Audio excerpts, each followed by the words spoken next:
श्रीमान् वेङ्कटनाथार्य कवितार्किकेसरी वेदान्ताचार्यवर्यो मे सन्निधत्तां सदा हृदि यस्य वाग्वृत्तिपर्यन्ता यतिराजसरस्वती तस्मै वेदान्तगुरवे भूयो भूयो नमो नमः। विशुद्धविज्ञानघनस्वरूपं विज्ञानविश्राणनबद्धदीक्षं दयानिधिं देहभृतां शरण्यं देवं हयग्रीवमहं प्रपद्ये। देवो न शुभमातनोतु दशधा निर्वर्तयन् भूमिकां रङ्गे धामनिलब्धनिर्भररसैरध्यक्षितो भावुकैः यद्भावेषु पृथग्विधेष्वनुगुणान् भावान् स्वयं बिभ्रति यद्धर्मैर्ह्यधर्मिणी विहरते नानाकृतिर्नायिका। இந்த உத்தமமான மார்கழி மாசத்துல எம்பெருமானுடைய அவதார விசேஷங்களை பற்றி நாம பார்க்க இருக்கின்றோம். இந்த உபன்யாச தொடரிலே இதுல அவதாரங்களை வச்சு இரண்டு விதமாக பிரிக்கலாம். அர்ச்சாவதாரம், விபவாவதாரம் என்பதாக. இதற்கு முன் உபன்யாசத்தும் பொழுது அவதாரம்லாம் சத்தியமா அது ஒரு இந்திரஜாலம் மாதிரி மாயை இல்லாமல் சத்தியமா அவதார தசையில எம்பெருமானுடைய திருமேனி எப்படி இருக்கும், எப்போ அவதாரம் பண்ணுவே, அவதார தசையிலையும் பெருமாள் சர்வஜத்துவ சர்வசக்தித்துவ விசிஷ்டமாகவே பெருமாள் எழுந்தருள் இருப்பாரா, எப்போ அவதாரம் பண்ணுவே, எதுக்காக அவதாரம் பண்றேன் என்கிற பல கேள்விகளுக்கு கண்ணனே பகவத்கீதையில பதில் சொன்ன விதத்துல நம்ம பார்த்தோம். பரித்ராணாய சாது நாம் விநாசாய துஷ்கிருதாம் தர்ம சம்ஸ்தாபனார்த்தாய சம்பவாம யுகோ யுகே யதா யதாஹி தர்மத்தை கிளானிர்பவதி பாரதான்னு சொல்லி தர்மத்துக்கு ஒரு அழிவு ஏற்படும் பொழுது அதுக்கு ஒரு குறை ஏற்படுத்தி சாது பரித்ராணத்துக்காகவும் தர்மரட்சணத்துக்காகவும் துஷ்டர்களை சிக்ஷை பண்றதுக்காகவும் பெருமாள் அவதாரம் பண்ற என்ற விஷயத்தை நம்ம பார்த்தோம். இந்த அவதாரங்களுக்கு ஒரு ஏற்றமே எதனால என்று கேட்டா, பெருமாள் ஸ்ரீவைகுண்டத்துல எழுந்தருள் இருக்கார், அனுகிரகம் பண்றார், எல்லாம் வாஸ்தவம். அந்த பரிபூர்ண பிரம்மானுபவம் யாருக்கு வரும்? ஸ்ரீவைகுண்டத்துக்கு போன பிற்பாடு அங்க இருக்கிற முக்தர்களுக்கும் நிச்சயர்களுக்கும் தான் வரும். இங்க பத்தாளா இருந்துட்டு நாம போய் அந்த ஸ்ரீவைகுண்டத்துல எழுந்தருள் இருக்கிற எம்பெருமான சேவிச்சு அந்த பரிபூர்ண பிரம்மானுபவத்தை பெற முடியாது. ஆகையால ஸ்ரீவைகுண்டத்துல எழுந்தருள் இருக்கிற பரரூபத்தை காட்டிலும் வியூக ரூபங்களை காட்டிலும் இந்த விபவம்ன்றது ரொம்ப ரொம்ப விசேஷமானது என்பது என்ன. நாம இருக்கிற இடத்தை நோக்கி பெருமாள் எழுந்தருள்றாருனாக்கா அதை காட்டிலும் வேற என்ன இருக்கு? அந்த திவ்யமங்கல விக்கிரகத்துக்கு சுபாசிரயம்னு பேரு. சுபத்துவம் ஆசிரியத்துவம் ரெண்டும் இருந்துட்டு இருக்கிறதுனாலதான் அந்த திவ்யமங்கல விக்கிரகத்துக்கு சுபாசிரயம்னு பேரு. அந்த சுபத்துவமாவது என்னன்னு கேட்டா, அந்த திருமேனி அந்த திவ்யமங்கல விக்கிரகத்தை சேவிச்ச உடனே நம்மளுடைய பாப்பங்கள்லாம் போயிடுமா அந்த பாத்தம். ஆசிரியத்துவம்ன்றது அந்த எம்பெருமான தியானம் பண்ணுவதற்கு ஏற்ற ஒரு நிலை, அதுதான் அந்த திவ்யமங்கல விக்கிரகத்துக்கு ஏற்றம்னு சொல்லி அங்க வேதாந்திகள்லாம் சொல்ற, உபனிஷத்துகள்லாம் உத்கோஷிக்கிறது. அப்படிப்பட்ட ஒரு விசேஷத்தை இங்க இந்த விபவங்கள்ல அவதார தசையில பெருமாள் நமக்கு அனுகிரகம் பண்றார் என்பதுதான் நாம தெரிஞ்சுக்க வர வேண்டிய ஒரு விஷயம். இந்த அவதாரங்கள்ல அர்ச்சாவதாரத்துக்கு ஒரு மேன்மை இருக்கு என்பதையும், அந்த அவதாரங்கள்ல வரச்சே பெருமாள் அவதார திசையிலையும் பிராட்டியோட சேர்ந்தே இருந்துருக்கேன் என்கிற விஷயங்களையும் பற்றி ஒரு தசாவதார ஸ்தோத்திரத்துல முதல் ஸ்லோகத்துல சுவாமி தேசிகன் சாதித்திருக்கிறதையும், தயாசதகத்துல 81வது ஸ்லோகத்துல சுவாமி சாதிச்சிருக்கிற விஷயத்தையும் சேர்த்து நாம இன்றைய தினம் அனுபவிப்போம். ஸ்ரீரங்கத்துல பெரிய பெருமாள் எழுந்தருள் இருக்க, ரங்கநாதன் எழுந்தருள் இருக்க, ஸ்ரீரங்க நாச்சியார் எழுந்தருள் இருந்துருக்கா. இவ ரெண்டு பேரிடத்துல வரைச்சு பிரார்த்தனை பண்றார் சுவாமி தேசிகன். தேவோ ந சுபமாதனோது தசதா நிர்வர்த்தயன் பூமிகாம் ரங்கே தாம நிலப்த நிர்பரரதைரத்யக்ஷிதோ பாவுகைः यद्भावेषु पृथग्विधेष्वनुगुणान् भावान् स्वयं बिभ्रति यद्धर्मैरिह धर्मिणी विहरते नानाकृतिर्नायिका दशधा பூமிகாம் நிர்வர்த்தயன்னு லோகத்துல பிரசித்தமாக இருக்கக்கூடிய 10 அவதாரங்களை சொல்ற இச்சாமீன விஹார கச்சப மகாபோத்ரின் எதிர்ச்சாஹரே ரக்ஷாவாமன ரோஷராம கருணா காக்குஸ்த ஹேலாஹல்னு क्रीडावल्लभ कल्कवाहनदश कल्किन्निधि प्रत्यहं जल्पंत पुरुषाः पुनन्ति भुवनं पुण्यौख पुण्यापणाहன்னு இப்படி எம்பெருமானுடைய 10 அவதார திருநாமங்களை யார் எப்ப பார்த்தாலும் சொல்லிட்டு இருக்காளோ அப்படி இருக்கிற மகான்கள் இருக்கிற ஸ்தலம் இருந்துருக்க இந்த அவள்லாம் இந்த பூமியையே பரிசுத்தமாக்குகிறார்கள் என்று சொல்றார். இப்படி அந்த அவதாரங்களுடைய விசேஷம். இது ரங்கம்ன்றது ஒரு அரங்கம், ஒரு மேடை. இது நாடகங்கள்லாம் நடத்துற ஒரு மேடை. அந்த ரங்கத்துல ரங்கநாதன் எழுந்தருள் இருக்க. ரங்கநாதன் மாத்திரமில்ல, ஸ்ரீரங்கநாச்சியாரும் எழுந்தருள் இருக்க. ரங்கநாதன் ரங்கநாயகி தாயார் 2 பேருமா எழுந்தருள் இருந்துருக்கா. இப்ப பார்த்தாக்க அங்க எழுந்தருள் இருக்கிற அந்த ரங்கநாதன் 10 வேஷம் போட்டுக்கிறார். இப்பெல்லாம் என்னமோ புதுசா தசாவதாரம்னு என்னமோ சொல்லிக்கிறாள். அந்த வரை 10 வேஷம் போட்டுருக்கு. அந்த 10 வேஷம் போட்டு அந்த 10 விதமாக இங்க இருக்கிறவா எல்லாரையும், இங்க பார்வையாளர்களாக இருக்கிறவா அவ எல்லாரையும் சந்தோஷப்படுத்துறதா. வேஷம் கட்டிக்கிறவாளுடைய, அதாவது நடிக்கிறவாளுடைய முக்கியோத்தேசமே என்ன? பார்வையாளர்களை சந்தோஷப்படுத்துறது தான். அந்த ரீதியில பெருமாள் என்ன பண்றாருனாக்க, இவர் 10 விதமான அவதாரங்களை எடுத்துட்டு அந்த ஆகையால லப்த நிர்பர ரசைஹி பாவுகைஹி என்பதாக சொல்ற. அந்த ஒரு அந்த சந்தோஷத்துல சரி, ஏதோ இந்த அம்சத்துல நல்லா இருக்கு இவனுடைய நடிப்பு, இந்த அம்சத்துல அவ்வளவா நன்னா இல்லைன்னு இல்லாமல் அந்த நடிப்பு முழுக்க அப்படியே நன்னா இருந்துருக்கான், ஆச்சரியமா இருந்துருக்கான். அதை நினைச்சே பார்க்க முடியாது. அதுலயும் பாவுகைகின்னு ஒரு விஷயம் போட்டிருக்க, ரசிக்க தெரிந்தவர்களாலே என்பதாக பார்க்கணும். இந்த சினிமா பார்க்கறது, நாடகம் பார்க்கறது, டிராமா பார்க்கறதெல்லாம் இருந்தா கூட அதுல ஒரு ரசனை இருக்கணும். அந்த ரசனை இல்லாத போயிடுச்சுனாக்கா அது ஒன்றும் நமக்கு அனுபவிக்க தெரியாது. சில விஷயங்களை அனுபவிக்க தெரியாது. எங்கேயோ ஒரு இடத்துல சினிமா பார்த்துருந்து ஏதோ ஒரு காமிச்சா 2 பேர் அடித்தடி சண்டை போட்டுக்க ஆரம்பிக்கிட்டா. 2 பேர் சண்டை போட்டுன்னு இருக்கா.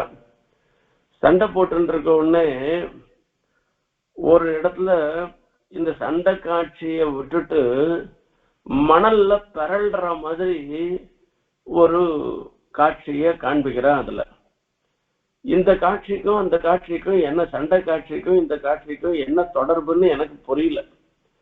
இது என்னதுடா இது? அங்கேருந்து அங்க சண்டை போடுறான்னு ஆரம்பிச்சுட்டு இந்த மணல்ல பிறண்டும் கிடக்கிறத போய் காமிக்கிறான்னு பக்கத்துல இருக்கிறவள்ள நான் கேட்டேன். நானு, உனக்கு இவ்வளவுதான் ரசனை இருக்கு, அவனை பரட்டி பரட்டி அடிச்சான்னு அர்த்தம், அதுக்காக இதை காண்பிக்கிறான்னு சொன்னான். இப்போ அந்த மாதிரி ஒரு பாவுக்கால் ரசிக்கிறவாளால ரசிக்கிற மாதிரி பெருமாள் அத்தனை ரூபங்களை எடுத்துட்டு அத்தனை வேஷங்களை தரிச்சுண்டு எல்லாரையும் சந்தோஷப்படுத்துறான் இந்த ரங்கநாதன். பெருமாள் மத்ஸ்யாவதாரம் பண்ணு, கூர்மாவதாரம் பண்ணு, இப்படி எல்லாம் பல அவதாரங்கள், ராமனாக ஒரு மனுஷனாக அவதாரம் பண்றேன், கண்ணனாக ஒரு மனுஷனாக அவதாரம் பண்றேன். இப்படி எந்த அவதாரம் எடுத்தாலும் அந்த அவதாரத்தோடையே ஐக்கியமாயிட்டான். அதாவது அங்க ராமன்னா ராமனா தான் பாக்குறமே தவிர வேற யாரும் மனுஷனா தான் பாக்குறமே தவிர வேற யாரையும் பார்க்கல. எதனேட்டு மனுஷானாம் பிரஜம் பவதி துக்கிதான்னு, யாருக்கான அந்த அயோத்தியில யாருக்கான ஒரு கஷ்டம் வந்துருத்தோம்னாக்கா ராமர் தனக்கே கஷ்டம் வந்துட்டா மாதிரி நினைச்சுட்டு அவாத்துக்கு போய் விசாரிக்கிறாராம் ராமர். உத்தவேஷு மனுஷானாம் பிதேவ பரிதுஷ்யத்தின்னு, அந்த அயோத்தியில இருந்துருக்கிறவா யாருக்கான ஒரு விசேஷமான ஒரு நல்லது நடந்ததுன்னாக்கா அது ஒரு அப்பாவா இருந்தா எவ்வளவு சந்தோஷப்படுவாரா, அவ்வளவு சந்தோஷப்படுறாரா ராமன்னு சொல்றார். இதெல்லாம் ஒரு மனுஷன் மனுஷன் தன்னுடைய ஒரு உணர்ச்சிகளை வெளிப்படுத்துற விதம். பெரும்பாலும் அப்படியே வெளிப்படுத்தி தான் ஆத்மானம் மனுஷம் மன்னேன்னு மனுஷன்ல ஒத்தனா தானும் ஒரு மனுஷனாக இப்படி அவர் அந்த அவதாரத்துல நடந்துட்டு இருக்கு.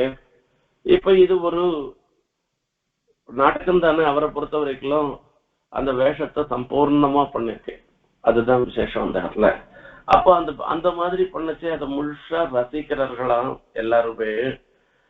லப்த நிர்பர ரசை பாவுகை ரங்கே தாமணி. ரங்கே தாமணி எந்த இடத்துல? ரங்கநாத ஸ்ரீரங்கத்துல திருவரங்கம்ங்கிற ஒரு ஸ்தலத்துல அத்தியட்சிதா ரங்கநாதன் தேவகான்னு அந்த இடத்துக்கு அத்தியட்சனாக எழுந்துள்ள இருக்கிற. ஏன்னா இதுல என்ன பண்ணணும் அப்படின்னாக்கா, இவர் ரசிக்கச்சே அந்த அரங்கம் முழுக்க அதை மொத்தம் ஆக்கிரமிக்கணும். அந்த யார் முக்கியமான கதாநாயகனாக இருக்கானோ அவளுடைய ஒரு அந்த பிரசன்ஸ எல்லாரும் உணரணும், அந்த அரங்கமே உணரணும். அப்படி அந்த எம்பெருமான் எழுந்தருள் இருக்கிறது இந்த நடிப்பை காண்டு எல்லாரும் அந்த பல அவதாரங்களாக ரங்கநாதன் எடுக்கிறத பார்த்து எல்லாரும் சந்தோஷப்படுறாளாம். ஆகையால அந்த இடத்துல பெருமாள் ரங்கநாதனாக எழுந்தருள் இருக்கச்சே ஒரு நாடகம்னு வந்ததுன்னாக்க அதுல கதாநாயகன் இருந்தா கதாநாயகி ஒத்தி ஓணும். அந்த மாதிரி அந்த இடத்துல பெருமாள் இருக்கச்சே தாயாரும் சேர்ந்து இருந்துட்டு இருக்கலாம். ரங்கே தாமனி லப்த நிர்பர ரசைரத்யக்ஷிதோ பாவுகை யத் பாவேஷு பிருதக் விதேஷு அனுகுணான் பாவான் ஸ்வயம் பிப்ரதி. யத் பாவேஷு பிருதக் விதேஷு ஒவ்வொன்றும் ஒவ்வொரு மாதிரியா இருந்துட்டு இருக்கு. பெருமாள் மத்யமாகவும் கூர்மமாகவும் வராகமாகவும் இப்படி வாமனனாகவும் ரிதம்மனாகவும் இப்படி எல்லாம் பல அவதாரங்கள்லாம் எடுக்கிறேன். எந்தெந்த அவதாரங்கள் எப்படி எப்படி எடுத்தாலும் அந்தந்த அவதாரங்களுக்கு ஏற்றபடியாக அந்த பிராட்டியும் கூட நட்டியாக பெருமாளோட அவளும் அவதரிச்சு அவளுக்கு அந்த எம்பெருமானுக்கு சகதர்மச்சாரியாக இருந்திருக்காளாம், சகதர்மச்சாரிணியாக இருந்திருக்காளாம். அவள் என்னன்னா இங்க சுவாரஸ்யமே என்னன்னா, பெருமாள் அவதாரம் எடுக்கிறது ஒரு பெரிய விஷயம் இல்ல, தாயாரும் சேர்ந்துதான் பண்ற. இந்த லோகத்துல நடிக்கிற நாடகம் முழுக்கவே பெருமாள் தாயார் ரெண்டு பேருமா சேர்ந்து ஒரு நிர்வகிக்கிற ஒரு விஷயமே தவிர பெருமாள் மாத்திரம் பண்றதுன்றது இல்ல. அந்த ஸ்ரீரங்க நாச்சியாரும் அந்த நாயிகா அவ என்ன பண்றான்னா, பிருதக் விதேஷு யத் பாவேஷு ஒவ்வொரு பாவங்கள்லயும் வேறு வேறுபட்டதாக இருக்கு. வாமனாவதாரத்துல பிரம்மச்சாரியா அவதாரம் பண்றேன், கிருஷ்ணாவதாரத்துல எத்தனையோ மனைவிமார்களோட அந்த கிருஷ்ணாவதாரத்துல பெருமாள் சேவை சாய்க்கிறேன், ராமாவதாரத்துல ஏகபத்னி விரதத்தோட இருந்துருக்கேன். இப்படி ஒவ்வொரு நிருசிம்ஹாவதாரத்துல அதி பயங்கரமான ஒரு ரூபத்தோட சேவை சாய்க்கிறேன். இப்படி எல்லாம் எப்படி எப்படி எல்லாம் பெருமாள் அவதாரம் எடுக்கிறேனோ, எப்படி எப்படி எல்லாம் வைக்கிறேனோ, அதே மாதிரி நாடகத்துல எப்படி எப்படி எல்லாம் வேஷம் போடுறோமோ அந்த வேஷத்துக்கெல்லாம் ஏற்றபடி அந்த நடனாக இருக்கிற கதாநாயகனுக்கு ஏற்றபடி அந்த கதாநாயகியாகவும் இருந்துட்டு அந்த இடத்த நாடகத்தை நிர்வாகம் பண்றாளாம் இவா ரெண்டு பேருமா சேர்ந்து. யத் பாவேஷு பிருதக் விதேஷு அனுகுணான் பாவான் ஸ்வயம் பிப்ரதி. அதற்கு ஏற்றமான ஒரு தோற்றத்தை அந்த அவதாரங்களை ஸ்வயம் பிப்ரதி பெரிய பிராட்டியார் ஸ்ரீரங்க நாச்சியார் எடுத்துக்கிறாளாம். இங்க ரங்கநாதனாக அர்த்தாவதாரம் பண்ணி எழுந்துள்ளாக்க ஸ்ரீரங்க நாச்சியாராக அந்த இடத்துல எழுந்துள்ள இருக்கா என்பதாக நானா கிருதிகி பல வகை ராகவத்வே பவத் சீதா ருக்மிணி கிருஷ்ண ஜென்மனின்னு பெருமாள் ராமனாக அவதாரம் பண்ணச்சு, பிராட்டி தாயாராக ருக்மிணியாக அவதாரம் பண்றான்னு சொல்லச்சு. அந்த மாதிரி ஒருத்தர் பெருமாள் ரங்கநாதனாக அவதாரம் பண்ணச்சு, பெரிய பிராட்டியாக மகாலட்சுமியாக ரங்கநாயகி தாயாராக தாயார் மகாலட்சுமி அவதாரம் பண்றா. பெருமாள் சீனிவாசனாக அவதாரம் பண்ணாக்க தாயார் பத்மாவதியாக அவதாரம் பண்றார்.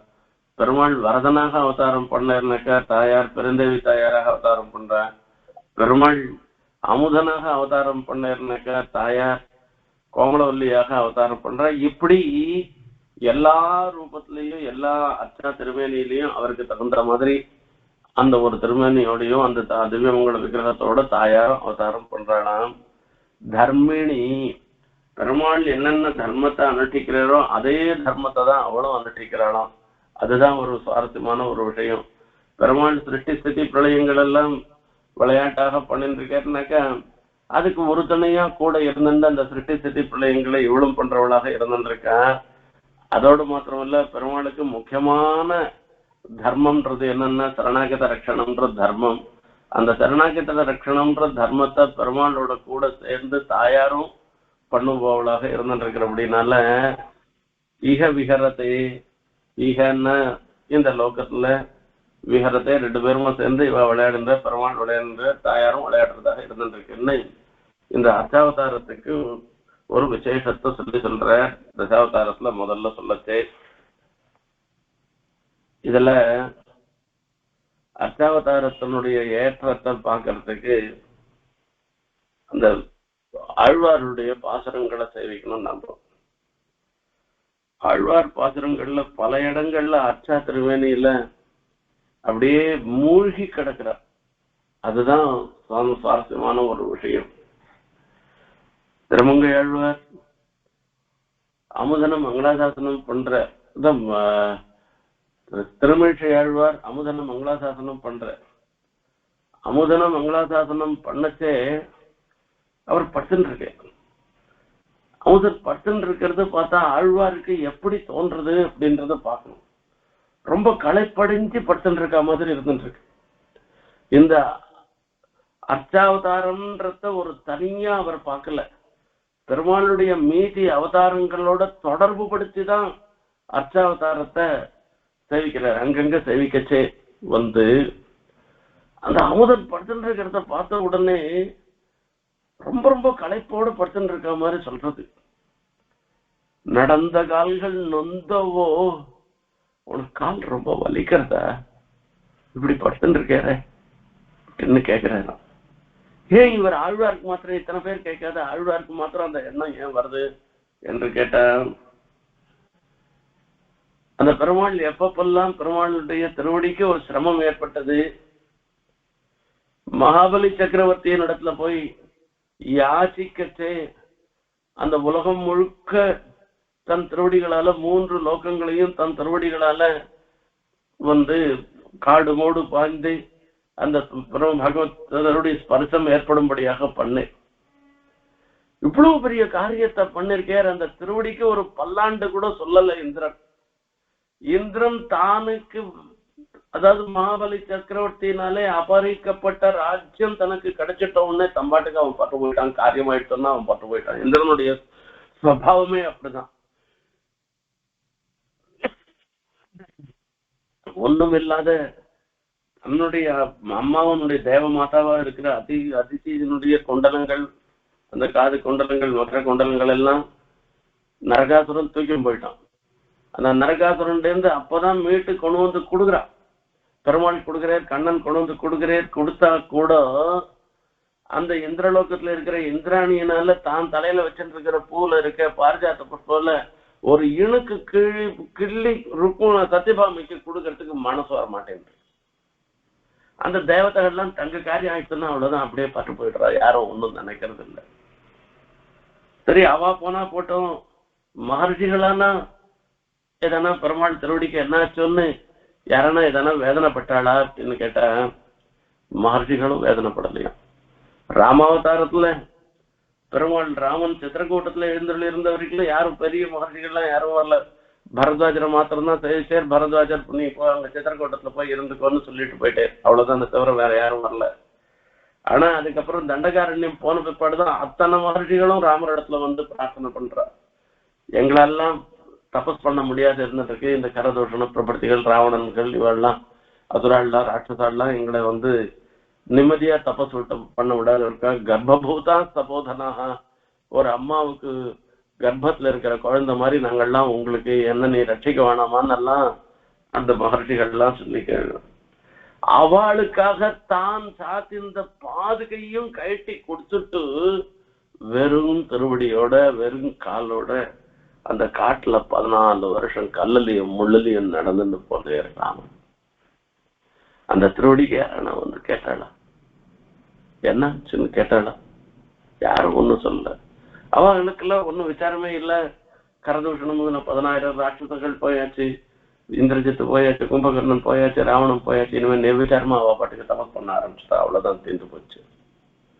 அப்ப யார் இருக்கா அப்படின்னு அப்பதான் அந்த இதெல்லாம் ஆழ்வார் தமிழ்வார் நினைச்சு பாத்துக்கிறேன். நடந்த கால்கள் நொந்தவோ, அப்பா உனக்கு யாரும் பரியறவா இல்லையா? இந்த காதுக்கு கால திருவடிக்கு ஒத்தலும் கொடுக்குறவா யாரும் இல்லையா? என்ன பண்றது அப்படின்னு சொல்லி மங்களாசாசனம் பண்ற அர்ச்சா சமாதியில இருந்துருக்கிற எம்பெருமான் கிடந்தவாறு பேசு பேசு, அது நீ பட்டுண்டே ஒரு வார்த்தை சொல்லுன்னு ஆழ்வார் கேட்கச்சு. அப்படி கொஞ்சம் ஏந்து நின்று உனக்கு பதில் சொல்ற மாதிரி அப்படி பட்டுண்டே கொஞ்சம் ஏந்திருக்கிறாராம். ஒத்தான தாயியா எழுந்துக்கிறார். அர்ச்சா சமாதியும் மீறி பேசுறேன் முதல். அதே மாதிரி தன்னுடைய பக்தனுக்காகவே இதே திருமண ஆழ்வார் விஷயத்திலேயே யதோத்தகாரி பெருமாள் பாயையும் படுக்கையும் சுருட்டிட்டு கிளம்பிட்டேன். என்னுடைய பக்தனுக்கு இந்த இடத்துல தங்கறதுக்கு இடம் இல்லைன்னா எனக்கும் வேணாண்டா, இங்க நான் இங்க இல்ல, உங்க ராஜ்யத்திலேயே நான் இல்லைன்னு சொல்லிட்டு கிளம்பிட்டேன். இப்படி அர்ச்சா சமாதியும் மீறி பெருமாள் நடந்துட்டு இருக்கேன். இதுதான் அர்ச்சாவதாரத்துக்கு விசேஷம். ஆகையால இந்த அர்ச்சாவதாரம் எல்லாத்துக்காட்டிலும் விசேஷம். திருமங்கையாழ்வார் சாதிக்கிற திருமடல்ல நான் பெருமாளிடத்துல ரொம்ப ஆசைப்படுறேன். நாயிகா பாவத்தை ஆசிரியிச்சு மடலூர்வதுன்னு தீர்மானம் பண்ணிட்டேன். இந்த மடலூர்வதுன்னாக்க ஒரு ஒரு பிள்ளை ஒரு பெண்ணை ஆசைப்பட்டுட்டான்னாக்க அவ அப்பா அம்மா எல்லாம் அந்த இவா 2 பேருக்கும் கல்யாணம் பண்ண, அதாவது நியாயமான முறையில ஆசை, ஒரு விபரீதமான முறையில ஒருதலை காதலோ அந்த மாதிரிலாம் இல்லாமல் நியாயமான முறையில ஆசைப்பட்டு அவ அப்பா அம்மா ஒத்துக்காத போயிட்டாள்னாக்க இவன் மடலூர்தல்னு சொல்றது. ஒரு பண ஓலையில எழுதி அந்த சித்திரத்தை எழுதி உடம்பெல்லாம் ரணமாக்கிண்டு அந்த சித்திரத்தையே பார்த்துண்டு சாதம் தண்ணி இல்லாமல் ஊர் ஊரா வீடு வீடா தெரு தெருவா போயிட்டு நான் இவ்வளவு விரும்புறேன், ஊர் பெரிய மனுஷால் யாரானா இருந்தா எனக்கு கல்யாணம் பண்ணி வைக்கணும், கல்யாணம் பண்ணி வைக்கணும்னு சொல்லி கேட்டுண்டு கடைசியில இவ பண்ணி வைக்காத போயிட்டா வடக்கிருந்து மாய்த்து கொள்வது இருக்க, அதுதான் மடலூறுதல் என்பதாக சொல்லப்படுகிறது. ஆழ்வார் நாயிகா பாவத்தை ஆசிரியிச்சு பெண்ணாக இருந்துட்டு மடலூர்கிறார். அதுவும் தமிழ் பெண்ணும் மடலூர கூடாதுன்னா பரவாயில்ல, அதுக்கு காரியம் ஆகணும், என்ன பண்றது, ஆணா இருந்தா என்ன பெண்ணா இருந்தா என்ன, இப்படிக்கெல்லாம் பெரிய விசாரம் அந்த மடலூர்தல் விசாரம் பண்றது. அப்ப சொல்ற யாரம்மா நீ விரும்புற அப்படின்னு சொன்ன, நான் அந்த பெருமாளை தான் விரும்புறேன், அந்த பேராயிரம் உடையான் 1000 பேர் உடையவனாக இருந்திருக்கிறவன் அவனைதான் விரும்புறேன்னு சொல்றார். அப்ப திருவைகுண்டத்துல எழுந்துள்ள இருக்கிற பெருமாளா இல்ல திருப்பார்கடல்ல எழுந்துள்ள இருக்கிற பெருமாளா, எந்த பெருமாள், யார சொல்றது என்றதெல்லாம் ஒரு விசாரம் வருது. அப்ப சொல்றார்.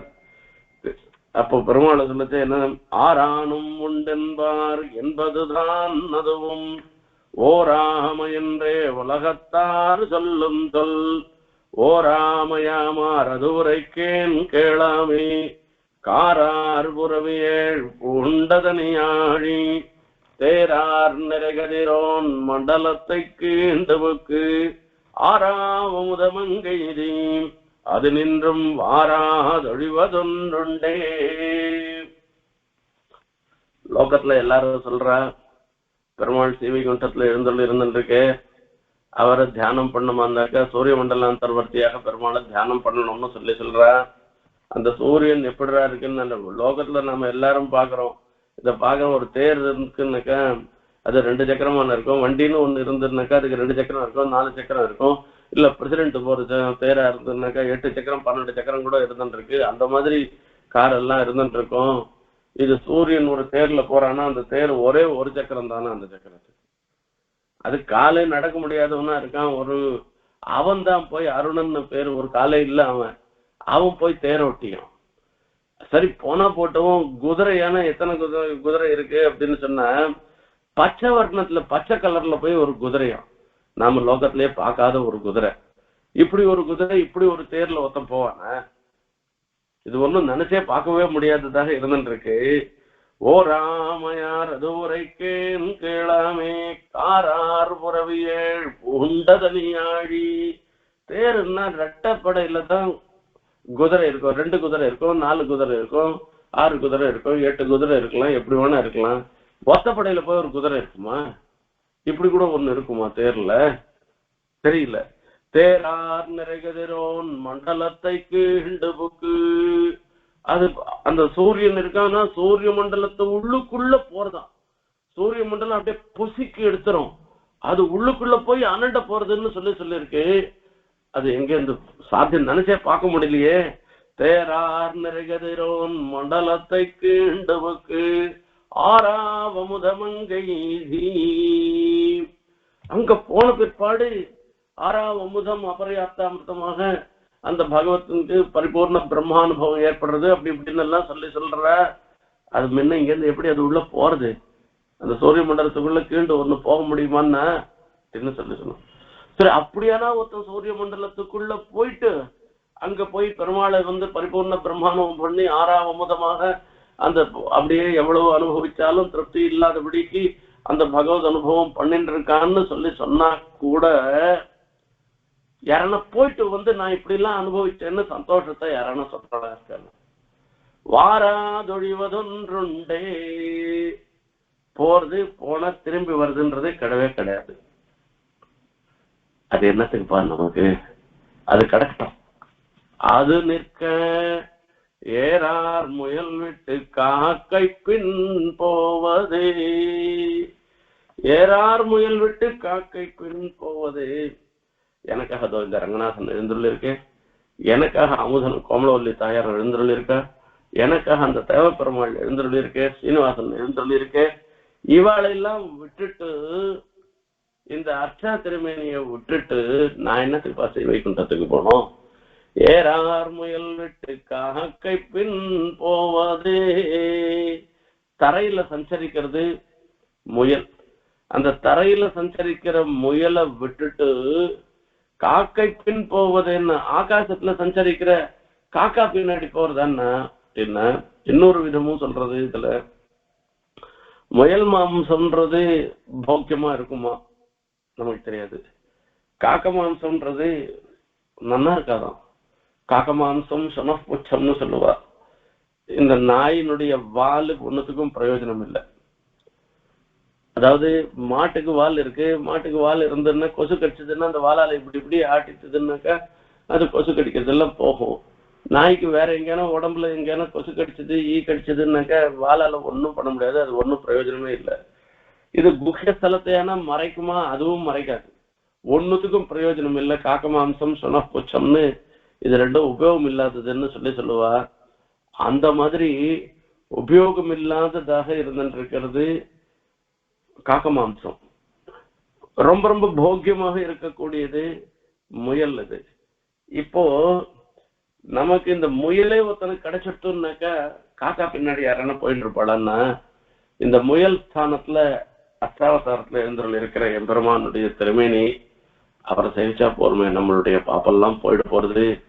அப்படி இருக்கச்சே பெருமாள் இருக்கச்சே இதுக்கு மேல காக்க மாம்சம் ஒண்ணுமான அதுக்கு ஸ்ரீவைகுண்டத்துல போய் பெருமாளை சேவிக்கிறதுக்கோசரம் இதை பத்தி தேடி பிடிச்சுட்டு அலைஞ்சிட்டு போகணுமானா வானாமே அப்படின்னு சொல்றது.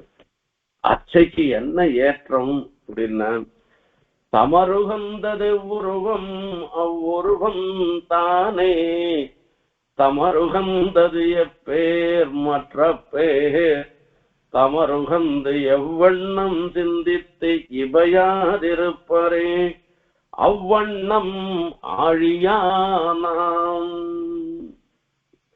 பேர் வைக்கிறது கூட இஷ்டண்டா அப்படின்ட்டு எம்பெருமான ஆராதிக்கிறது சிந்திக்கிறது இதெல்லாம் பத்தி சொன்ன அந்த பரயோக விபவ ஹார்த ஹர்ச்சா ரூபமாக எழுந்தருள் இருக்கிற எம்பெருமான எந்த ரூபத்துல யாருக்கு என்ன ஆசையோ நிச்சயம் பெருமாள் திருவாராதனம் பண்ணச்சே நாம ஸ்ரீவைகுண்டத்துல எழுந்தருள் இருக்கிற எம்பெருமானாகவோ அல்லது கண்ணனாகவோ ராமனாகவோ நரசிம்மனாகவோ அந்த தாளகிராம சிலையில பெருமாளை நாம தியானம் பண்ணிக்கலாம்னா அந்நேஷு அபிமதேஷு ஸ்தலேஷுன்னு சொல்லி நமக்கு ரொம்ப பிடிச்சிருக்கிற ஸ்தலமாக இருக்கக்கூடிய ரங்கநாதனாகவோ தேவ பெருமாளாகவோ இல்ல சீனிவாசனாகவோ நம்ம எந்த எம்பெருமான் நம்ம எப்படி அந்த திருமேனி எப்படி பிடிச்சிருக்கோ நமக்கு பிடிச்சிருக்கோ அப்படி அந்த பெருமாளை நிச்சயம் ஆராதனம் பண்ணணும்னு சொல்லியிருந்திருக்கு.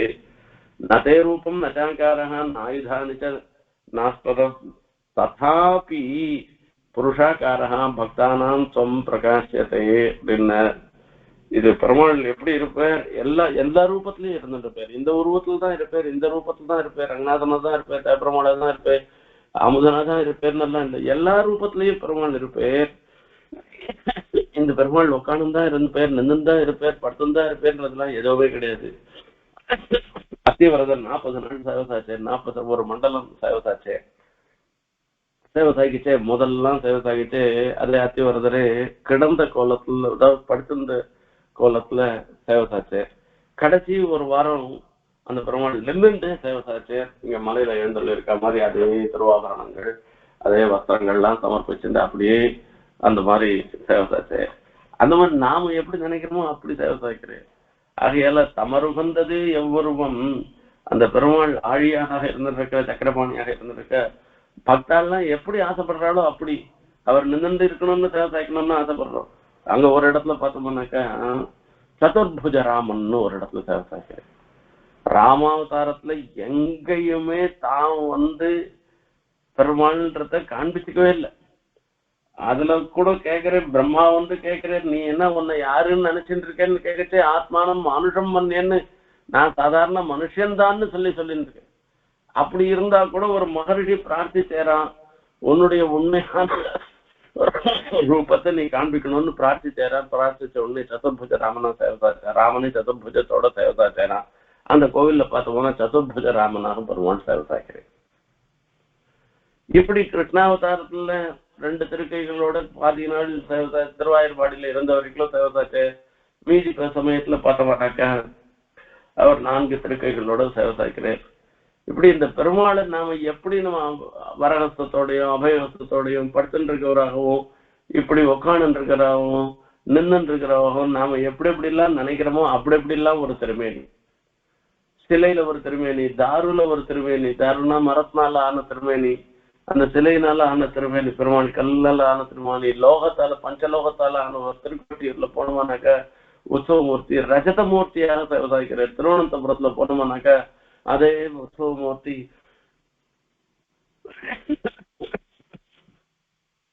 ஸ்வர்ணமூர்த்தியா சேவசாய்க்கிறார். எப்படி எல்லாம் பெருமாள் நாம எப்படி ஆசைப்படுறோமோ, அவ பக்தால எப்படி எல்லாம் ஆசைப்படுறாளோ அப்படி எல்லாம் சேவசாய்க்கிறார். ஒரு இடத்துல பிரயோகி சக்கரத்தோட பெருமாள் சேவசாய்க்கிறார், ஒரு இடத்துல அந்த சக்கராயுதமும் சங்கன் சக்கரம் இதெல்லாம் பெருமாளுக்கு அணிகலன்களாக திகழ்கின்றன. இப்படி என்னென்ன சொல்லணும், என்னென்ன விதமானலாம் பெருமாள் சேவசாய்க்கிறார். இது மொத்தம் பக்தாள் எப்படி இருக்கோ, தமருகந்தது ஒருவம் அவ்வொருவம் தானே. பெருமாள் எப்படி எல்லாம் சேவசாய்க்கிற பாகவதத்துல சொல்ற பெருமாளுக்கு பிரதிமை எதனால இருக்கணும்னு ஒன்னும் நிர்பந்தம் கிடையாது. இத்தாலதான் பிரதிமை இருக்கணும்னு அவசியம் கிடையாது. ஒண்ணும் இல்லாத ஒரு மண்ணாலேயே ஒருத்தவங்க கிடக்கு பிரதிமை பண்ணி அதுல சாஸ்திர பிரகாரத்துக்கு நம்ம பிரதிஷ்டை பண்ணோம்னா அந்த பெருமாளை கூட அதுலயும் பெருமாள் சாநித்தியம் இருந்துட்டுதான் இருக்கு. குறும்படுத்த நம்பின்னு அவர் இயற்கையிலேயே ஒரு குயவராக இருந்தவர், அவர் மண்பாண்டம் பண்ணக்கூடியவர். அவர் பண்ணச்சே ஒரு பெருமாள் திரும்ப தன்னிட இருக்கக்கூடிய வஸ்து என்ன மண்ணுதான், அந்த மண்ணாலேயே ஒரு திருவேங்கடமுடையானுடைய ஒரு திருமேனியை ஏற்படுத்தினர். நிச்சயம் காத்தால ஏந்து அந்த பானை எல்லாம் பண்றதுக்கு முன்ன ஒரு புஷ்பத்தை மண்ணால ஒரு புஷ்பத்தை பண்ணி அந்த புஷ்பத்தை பெருமாள் திருவடியில சமர்ப்பிச்சுட்டு அப்புறம்தான் தன்னுடைய காரியத்தையே ஆரம்பிப்பாரான். அந்த குறும்பருத்தை நம்பி அதை திருவேங்கடமுடையான் உகந்து ஏத்துண்டாரான். தொண்டமான் சக்கரவர்த்தி அவங்க கொடுத்த ஸ்வர்ண புஷ்பத்தை காட்டுல இந்த புஷ்பம் தான் தனக்கு உகந்ததுன்னு இதை ஏத்துண்டாருன்னு சொல்லி அந்த திருவேங்கட வெங்கடாச்சல மகாத்மியத்துல சொல்லப்பட்டிருக்கிறது. அப்படி பெருமாள் பொறுத்த வரைக்கும் எந்த திருமேனி பக்தர் விரும்புகிறார்களோ அந்த திருமேனியோட பெருமாள் சேவிக்கிறான். தமருகந்தது உருவம் அவ்வுருவம் தானேயாம். உடனே அந்த திருவுருவத்தோட அந்த பேரோட அந்த உருவத்தோட அப்படியே சேவை சாய்க்கிறார் பெருமாள். திடீர்னு பாக்குறோம், நம்ம பூரியில பாக்குறோம், பூரி ஜெகநாதத்துல பார்த்தோம்னா கையே இல்லை, பெருசு பெருசா இவ்வளவு பெரிய கண்ணு, என்னடா இது ஏன்டா இப்படி இருக்கு அப்படின்னா அதுக்குள்ள ஒரு ஐதிஹ்யம் சொல்றான். அந்த இடத்துல அந்த சிற்பி பாதி பண்ணிட்டே இருந்தாலும் அந்த சிற்பி சொன்னாலும் அந்த மரத்தினாலதான் அந்த பெருமாளுடைய திருமேனி, அந்த பூரி ஜெகநாதத்துல இருக்கக்கூடிய திருமேனி எல்லாம் அந்த சிற்பி பண்ணிட்டே இருக்குச்சே திருமுக மண்டலமாச்சு. இன்னும் அந்த திருக்கைகள்லாம் சொல்லிச்சு. அது ராஜாவிட்ட சொன்னாலும் நான் பண்ணி முடிக்கிற வரைக்கும் யாரும் வரக்கூடாது, நான் அந்த சிற்பம் மொத்தம் முடிச்ச பிற்பாடுதான் வரணும்னு சொன்னேன். அந்த சிற்பி இடத்துல ரொம்ப ரொம்ப கௌரவம் ராஜாவுக்கு. அதே சமயத்துல ஸ்டேஜ் பை ஸ்டேஜ எப்படி பண்றேன்றத பாக்கணும்னு ஒரு ஆர்வம். இப்ப ராஜா ஒரு ஸ்டேஜ்ல போய் பாக்குறோம்ட்டு பார்த்தா இப்போ இன்னும் இந்த பெருமாளுடைய அர்த்தம் மீதி அவயவங்கள்லாம்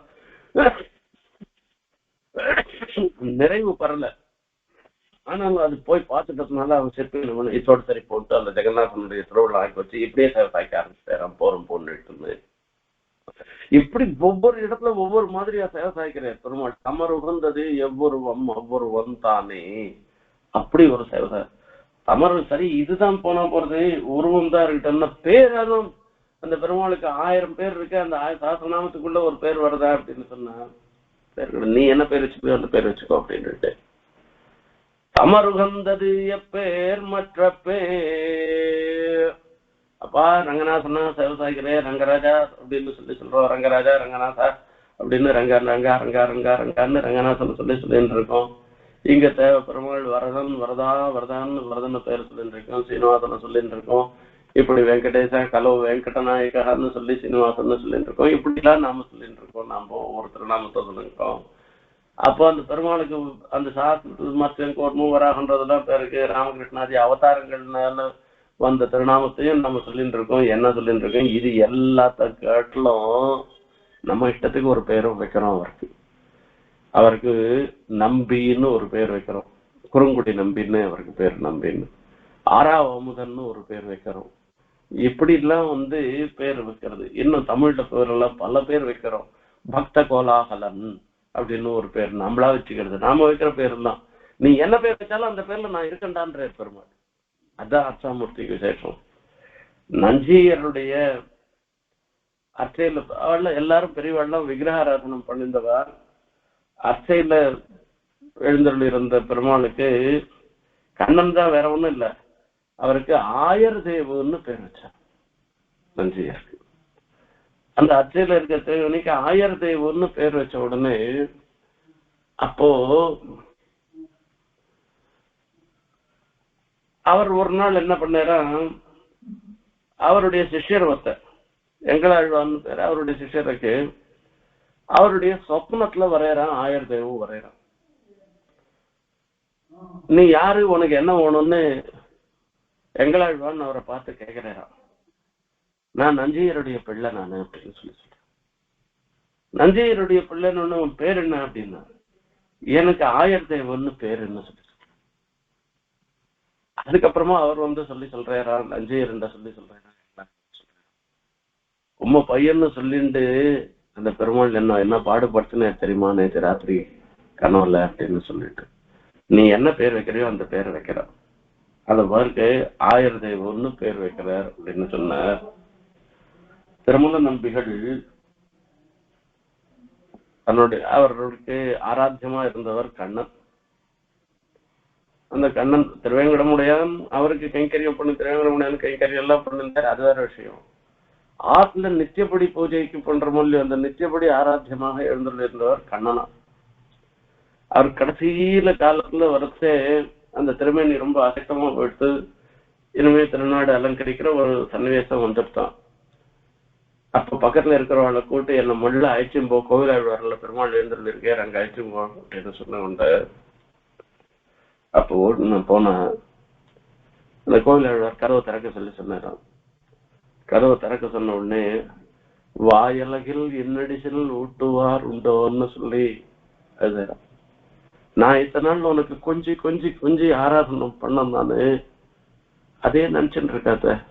இனிமே யார் எப்படி ஆராதனை பண்றாளோ அப்படி பார்த்துக்கோ. நீ இது பசங்க யாருன்னா வெளியூருக்கு போச்சுன்னாக்கா நம்ம ஆத்துல இருக்கவாள்லாம் சொல்லி அனுப்புவா.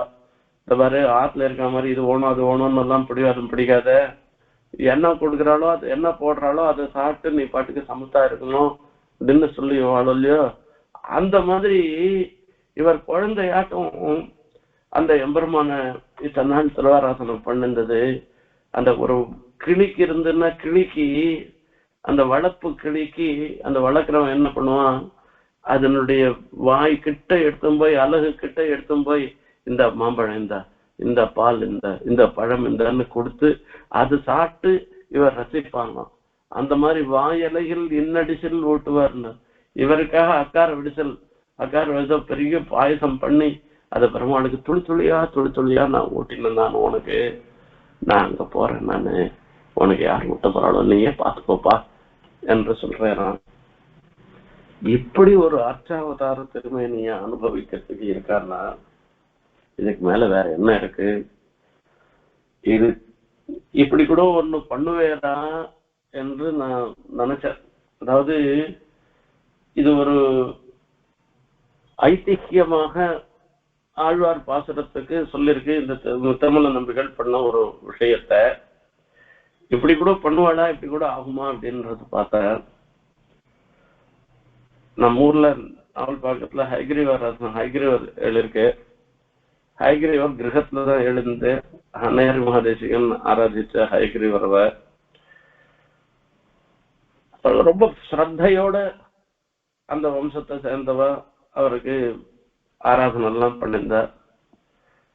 அவருக்கு உடம்பு சரியில்லாத போனது. அப்புறம் நம்ம மாத்துல ஹைகிரீவன் ஒரு 6-7 வருஷம் எழுந்தேன். அப்பா திருவாராசனம் பண்ணச்சு நான் பார்த்தேன். நானு அந்த எப்படி அந்த கொஞ்சி அந்த புஷ்பத்துக்கு பெருமாளுக்கு அந்த புஷ்பம் சமர்ப்பிக்கிறது, அர்க்கபாத்தியாசமனையை சமர்ப்பிக்கிறது, தலிகள் நிவேதனம் பண்றது, இது ஒவ்வொன்றும் பார்த்து பண்றதை பார்த்த உடனே ஓஹோ இவாள்லாம் இப்படி பண்ணுச்சு. அங்க திருமல நம்பிகளுடைய வம்சத்தை சேர்ந்ததுனால அந்த திருமல நம்பிகளுடைய ஒரு இது இப்படி பண்ண வைக்கிறது போல் இருக்கு. வாயலைகள் என்னடிச்சு போட்டு வரந்தோன்னு இப்படி கொஞ்சம் அந்த ஊட்டுற மாதிரி பெருமாளுக்கு நிவேதனம் பண்றது, பழத்தை சமர்ப்பிக்கிறது, இதெல்லாம் பார்த்து எவ்வளவு உபச்சாரம், இங்க என்ன சமாச்சாரம், அப்பா என்ன அற்புதம். இப்படி அந்த அர்ச்சாமூர்த்திய நமக்கு அனுபவிக்கிறதுக்கு ஒரு சக்தி இருக்கச்சே, நமக்காக அர்ச்சாமூர்த்தியாக பெருமாள் சேவை சாய்க்கச்சே அவரை விட்டுட்டு நம்ம மீறி போகணுமா? இது அர்ச்சாவதாரத்துக்கு ஒரு ஏற்றம். இதையேதான் சுவாமி தேசிகனும் தயாசதகத்துல இன்னொரு விதமா சொல்ற. என்னன்னா இது எவ்வளவோ சொல்லிட்டு போலாம் அர்ச்சாமூர்த்தியினுடைய அர்ச்சாவதாரத்தினுடைய ஏற்றத்தை. ஆனா நம்மளுடைய சமயமும் நமக்கு இருக்கிற ஞானத்தையும் கணக்கிட்டு பார்த்தோம்னா ஒரு இதுல நிற்கு. கிருபை விகத வேலயா கிருத சமக்ர போஷைஸ்த்வயா கலிஜ்வலன துர்கதே ஜகதி காளமேகாயிதம் விருஷக்ஷிதிதராதிஷு ஸ்திதிபதேஷு தானுப்ளவைः விஷாத்ரிபதி விக்கிரகைः வியபகதாகிலாவக்ரகைः.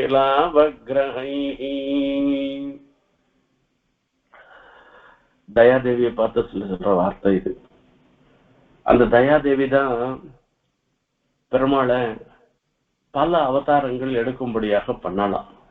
அந்த தயாதேவி ஒவ்வொரு அவதாரத்துக்கும் எடுக்க பண்ணதுக்கு இந்த அவதாரம் பெருமாள் அதை எடுத்துக்கிறதுக்கு அதுக்கு எல்லாத்துக்கும் ஒரு காரணம் ஒன்னும் சொல்றார். ஒவ்வொரு ஸ்லோகத்துல அதை பத்தி சொல்றார். 10 அவதாரங்களை பத்தியும் சாதிக்கிறார். அந்த இடத்துல வரைச்சே அந்த 10 அவதாரங்களும் எம்பெருமான் தயாதேவியினுடைய பிரேரணையினால எம்பெருமான் அதை எடுத்துட்டது, அந்த அவதாரங்களை எடுத்துட்டாருன்னு சொன்னார்.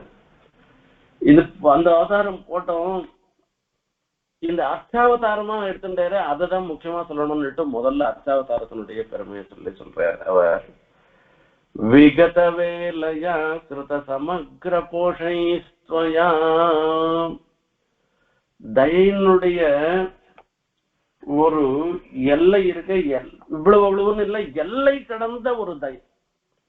எல்லாருக்கும் அனுகிரகம் பண்ணணும்ன்ற ஒரு எண்ணம் தான் அந்த தயாதேவிக்கு. அதனால என்ன பண்ண கிருத்த சமக்ர போஷைஸ்தயான்னு, யாரோ 1-2 பேருன்னு இல்ல, இந்த தேசத்துல இருக்கிறவா மாத்திரம் இல்ல, இந்த லோகத்துல மாத்திரம் இருக்குவான்னு இல்ல, எல்லாருக்கும் அனுகிரகம் பண்ணணும்னு, எல்லாரையும் ரட்சணம் பண்ணணும்ன்ற ஒரு எண்ணம். கிருத சமக்ர போஷைஹி த்வயா விருஷக்ஷதி தராதிஷு அப்படின்னு சொல்லிட்டு கலவு வெங்கடநாயகான்னு சொல்லி அந்த வெங்கடநாயகனாக பெருமாள் அவதாரம் பண்ணேர் கலியுகத்துல. நீங்க எல்லாம் நினைச்சுட்டு இருக்காதுங்கோ அந்த திருவேங்கட மலையில மாத்திரம்தான் மாயாவி பரமானந்தம் தெக்வா வைகுண்டமுத்தமும் சாங் புஷ்கரிணி தேரே ரமயா சகமோதத்தேன்னு சொல்லி அந்த ஸ்ரீவைகுண்டத்துல இருக்கிறத காட்டிலும் பரம போக்கியமாக இருக்குன்னு திருவேங்கட மலையில பெரிய பிராட்டியாரோட உற்சாகமாக சஞ்சரிச்சுருக்கிறான் சுவாமி புஷ்கரணி தீரத்துல. அப்ப ஏன்னா இத்தனை கும்பலும் அங்கதான் வருது. நம்மள மாதிரி ஒன்னும் தெரியாதவர்கள்லாம் அந்த திருவேங்கடமுடியான போய் சேவிக்கிறதுக்கு வர, நாமெல்லாம் எங்க சேவிக்கூட்டத்துல போய் பெருமாளை சேவிக்க முடியும் இப்போ. அதனால அது பெருமாளுக்கு பார்க்க சந்தோஷமா, அந்த தாயாருக்கு அதுக்கு மேல கேட்கணுமா, இந்த கலியுகத்திலையும் ஜனங்கள்லாம் ஈடேறுவதற்காக மிக உயர்ந்த நிலையை அடைவதற்காக தயாதேவி திருவேங்கடமுடியானாக அவதரிப்பிக்கிறாளாம். முதல்ல அந்த விபவாவதாரத்தை காட்டலாம் அர்ச்சாவதாரத்துக்கு ஒரு ஏற்றம் இருக்கு. எதாயதாயி தர்மத்தை கிளானிர்பவதி அபியுத்தானம் அதர்மஸ்யன்னு எப்ப பெருமாள் அவதாரம் பண்ணுவேர்னாக்கா அதுக்கு ஒரு தனிப்பட்ட ஒரு கால விசேஷம் இருக்கு. அந்த கால விசேஷத்துக்கு தான் பெருமாள் அவதாரம் பண்ணுவேர்னு சொல்லிருக்கு. ஆனா அர்ச்சாவதாரத்துக்கு அப்படிப்பட்ட ஒரு கால நியமம்லாம் கிடையாது. எப்பெல்லாம் ஆஸ்திகளா இருந்துருக்கிறவா, பாகவதாளாக இருந்துருக்கிறவா, பெருமாளை தியானம் பண்றவா, எப்படி எல்லாம் அர்ச்சா சமாதியில பெருமாளை சேவை சாய்க்கணும்னு பெருமாள் சேவை சாய்க்கணும்னு ஆசைப்படுறாளோ அப்பெல்லாம் பெருமாள் அர்ச்சாமூர்த்தியாக சேவை சாய்க்கிறேன். ஆகையால இந்த ஒரு நியமம் இல்லாமல் இருக்குன்னு யாருக்கோ சில பேருக்கு தான்றது இல்லாமல் சொல்றாங்க. ஆகையால பரித்ராணாய் சாதுனாம் விநாசாய்ச்ச துஷ்குதாம்னு சொல்லிருக்கு. சாது பரித்ராணத்துக்காக தான் சொல்லிருக்கு. யாரெல்லாம் சாது அப்படின்னு அதுக்கடுத்த ஒரு டெபினிஷன் கேட்க வேண்டிய வருது. யார் சாதுன்னா என் முகூர்த்தம் க்ஷணம் வாபி வாசுதேவோ நச்சிந்தியதே சாஹானி தன்மா சித்ரம் சாபிராந்தி சாக்க விக்ரியான்னு ஒரு முகூர்த்த காலமோ ஒரு க்ஷண காலமோ பெருமாளை நினைக்காத ஒருத்தன் இருந்தாங்க போயிட்டாக்கா அது பெரிய அனர்த்தம் வந்துட்டதாக நினைக்கிறவாள் இருக்காளே அவள்லாம் தான் சாதுக்கள்.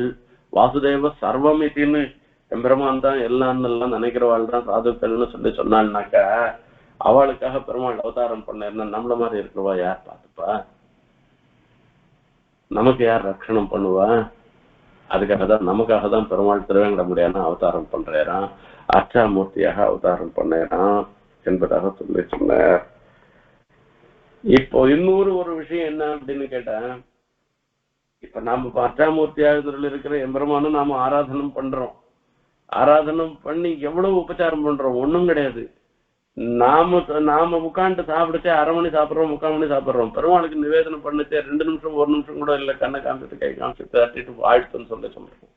நீங்க இப்படி காமிச்சா கூட போருண்டான்ற பெருமாள். அவ்வளவுதான். பத்திரம் புஷ்பம் பலம் தோயம் யோமே பக்தியா பிரயச்சத்தின்னு இப்படி ஒரு பக்தி ஒண்ணு இருந்துன்னா போறோம். நீ என்ன கொடுக்குறேன்றத அவர் பாக்குறது இல்ல. அதுதான் அர்ச்சாமூர்த்திக்கு இருக்கக்கூடிய ஒரு ஏற்றம் என்பதாக சொல்ற. அதோட மாத்திரமில்ல, அந்த அபச்சாரங்களை நாம பண்ற அபச்சாரங்களை அவர் பெரிதுபடுத்துறது இல்லை. பெருமாளுக்கு நாம என்ன பண்றோம், அவருக்கு சாத்துப்படி சாத்துறோம்னுட்டு என்னென்னமோ சாத்துப்படி சாத்துறோம். பல சமயங்கள்ல சரியா இல்லாத இருந்துருக்கு. இதெல்லாம் என்ன கிருபே விகத வேலையா கிருத சமக்ர போஷைஸ்வயா கலிஜ்வலன துர்கதே ஜகதி காலமே காயிதம். கலி, இந்த கலியே ஒரு அக்னி மாதிரி கொதிக்கிறதான் கலி ஜுவலன துர்கத்தைன்னு சொல்றது. அந்த கலி ஆகிற ஒரு நெருப்பு அது காட்டுத்தீ பரவுற மாதிரி எல்லா இடத்துலயும் பரவி இருக்கிறது. அந்த காட்டுத்தீயில் நாம உழல்பவர்களாக நம்மளாம் இருந்துட்டு இருக்கோம். இந்த கலி காலத்துல காலமே காயிதம்னா பெரிய மேகம் வந்ததுன்னாக்கா வருஷிக்க போறது, வருஷிச்சதுன்னாக்கா இது மொத்தம் போயிடும். இந்த கலியில என்ன ஆகும் அப்படின்னாக்கா, இது அக்னியாக கலியை அக்னியாக ரோபணம் பண்ணதுக்கு தாத்பரியம் என்னன்னா, நம்மளுடைய சுவாவத்தை நாம தெரிஞ்சுக்கிறது இல்லை. அக்னி என்ன பண்ணும், ஒரு கட்டையை இருந்ததுன்னா அந்த கட்டையா இருக்கிற தன்மை அது போயிடும். அது வெறும் கரியாதான் மாறுமே தவிர பத்மமா சாம்பலா தான் போகுமே தவிர அது கட்டையாவே இல்லாத போயிடும். அந்த மாதிரிதான் ஒவ்வொன்றும் அந்த மாதிரி ஆயிடும். அந்த மாதிரி நம்மளுடைய தன்மையை இழந்து இருக்கிற ஒரு காலம் இந்த கலி காலத்துல இப்படி இருந்து நம்ம பத்தி நம்ம ஆத்மாவை பத்தி தெரிஞ்சுக்கல, சரீரத்தை பத்தி தெரிஞ்சுக்கல, அது நாம சுதந்திரனா இல்ல பரதந்திரனான்றதை பத்தி எல்லாம் தெரிஞ்சுக்காத ஒரு நிலையில இருக்கச்சே, அப்போ இந்த தீக்கு நடுவுல கால மேகம், அந்த மேகம் மழை பொழியுறதுன்னாக்க அது மேகம் முழுக்க ஜலகர்ப்பிதமாக இருக்கு, ஜலத்தை உள்ளுக்குள்ள கொண்டதாக இருக்கு, அது அப்படியே பொழியிடுது. அந்த திருவேங்கடமுடையான்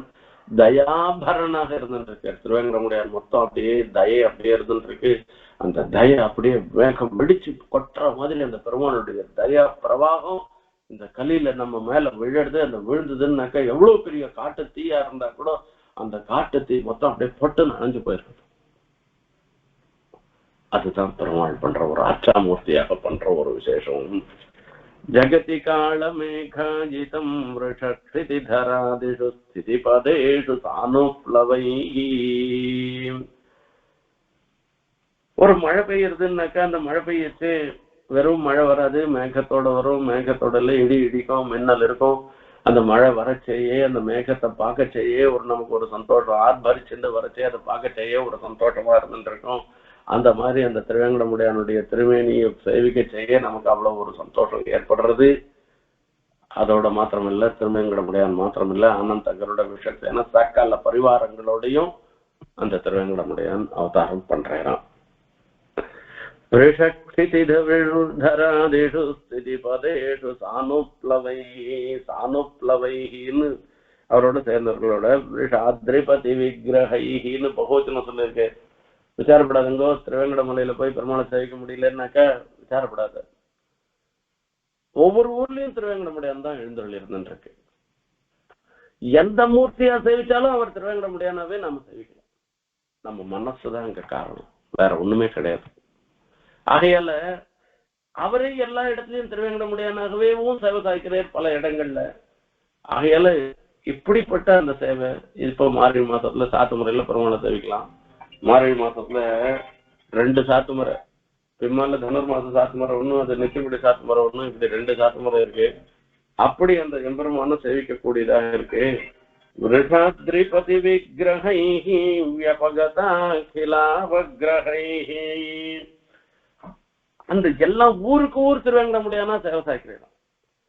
எந்த ஒரு தோஷமும் இல்லாதவராக பெருமாள் சேவை சாய்க்கிறாராம். வியபகத அகில அவக்ரகைஹி.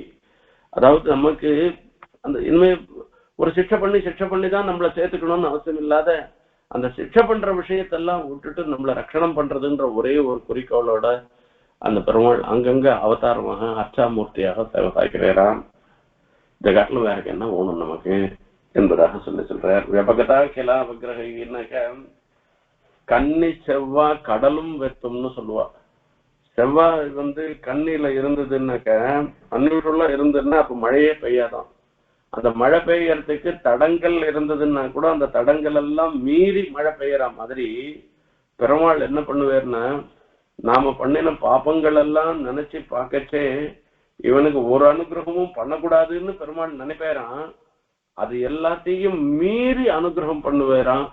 அப்படிப்பட்டவராக அந்த அர்ச்சாமூர்த்தியாக பெருமாள் சேவை சாய்க்கிறார்னு சொன்னா, அப்போ இதுக்கு மேல வேற என்ன இருக்கு?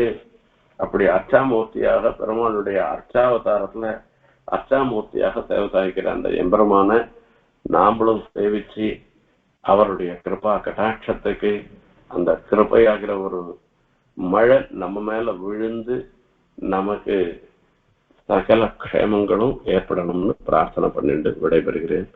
கவிதார்க்கிக சிம்ஹாய கல்யாண குணசாலினே ஸ்ரீமதே வெங்கடேசாய வேதாந்த குரவே நமः.